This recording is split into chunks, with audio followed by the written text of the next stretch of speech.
नमस्कार दोस्तों, welcome to my YouTube channel. पिछले वीडियो में हमने निर्गुण ब्रह्म के अस्तित्व की बात की थी। हमने देखा था कि वेद किसी ऐसी एंटिटी के होने की बात कर रहे हैं जिसके बारे में वह नहीं जानते। तो फिर यहाँ एक बड़ा सवाल खड़ा होता है कि हम किसी ऐसे एंटिटी का अस्तित्व अपनी ओर से क्यों मान रहे हैं, इसकी आवश्यकता क्या है और इसके क्या प्रमाण हैं। मूल रूप से अगर हम साइंस को फॉलो करते हैं और ब्रह्मांड की उत्पत्ति से लेकर अब तक की यात्रा को देखते हैं, तो हमें किसी भी घटना को एक्सप्लेन करने के लिए किसी दूसरी सत्ता की आवश्यकता नहीं पड़ती। समूचे ब्रह्मांड की घटनाओं में ऐसी कोई जगह नहीं है जहां किसी ईश्वर या गॉड को फिट कर दिया जा सके। चमत्कार और साइंस में यही फर्क है कि हम जब किसी घटना को चमत्कार मानते हैं, तब हम यह निश्चित कर लेते हैं कि इसके पीछे का कारण जानने में हमें कोई दिलचस्पी नहीं है। ये जो कुछ भी हुआ है, ये बस हो गया है। जैसे पेड़ के फल नीचे गिरते हैं तो उसे हम चमत्कार मान सकते हैं, लेकिन इसके पीछे के कारण को ढूंढकर कि इसके पीछे ग्रेविटी का सिद्धांत काम करता है, ये साबित करना साइंस है।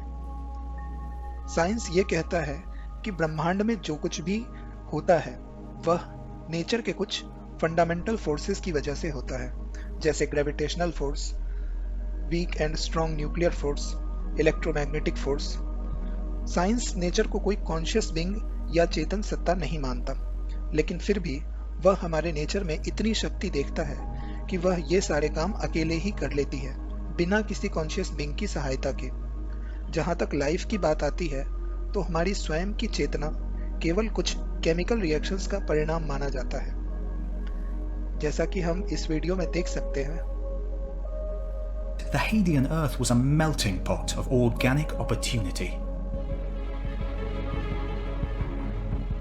Sugars, which were destined to become the backbone to our genetic molecules and the fuel for our cellular factories, were made with cosmic chemistry and formed in the star-forming regions of the Milky Way. They floated freely in the early ocean.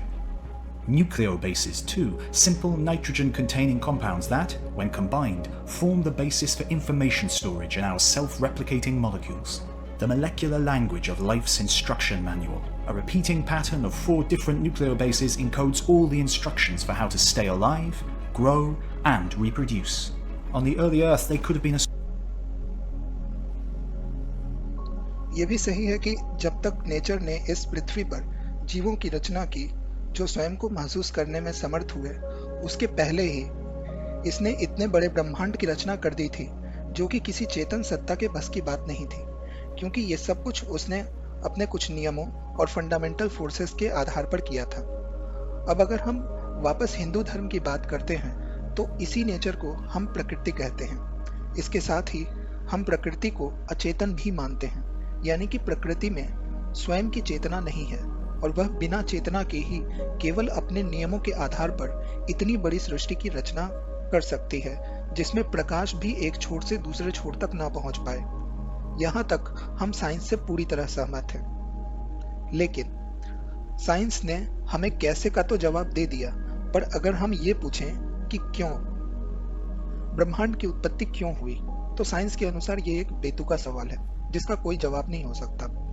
हम science और religion में यहीं पर एक लकीर खींचते हैं जब हम यह पूछते हैं कि हमारी रचना क्यों हुई, हमारा पर्पस क्या है, नेचर ने इस यूनिवर्स को क्यों बनाया। अब हम अगर अपने सवाल को थोड़ा सा और घुमाएं और ये पूछें कि प्रकृति ने यह ब्रह्मांड किस लिए बनाया था, किसके लिए बनाया था, क्या यह उसने स्वयं के लिए बनाया?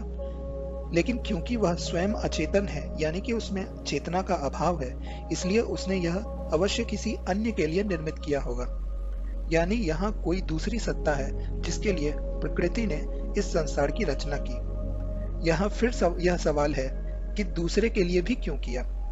तो उत्तर है कि उसके भोग के लिए, जैसा कि इस सूत्र में लिखा है, चिद्वसानो भोगम, यानी चेतन पर्यंत भोग है। जहाँ चेतना है वहाँ भोग है। यहाँ भोग का अर्थ खाना नहीं है, इसका अर्थ है महसूस करना। कोई जीवित व्यक्ति जिस प्रकार इस संसार का अनुभव करता है, लेकिन कोई निर्जीव वस्तु ऐसा नहीं कर सकता, इसी को भोग कहते हैं। संक्षेप में कहें तो प्रकृति ने इस संसार की रचना उस चेतन तत्व के भोग के लिए किया, मतलब कि वह इस संसार को महसूस कर सके या देख सके।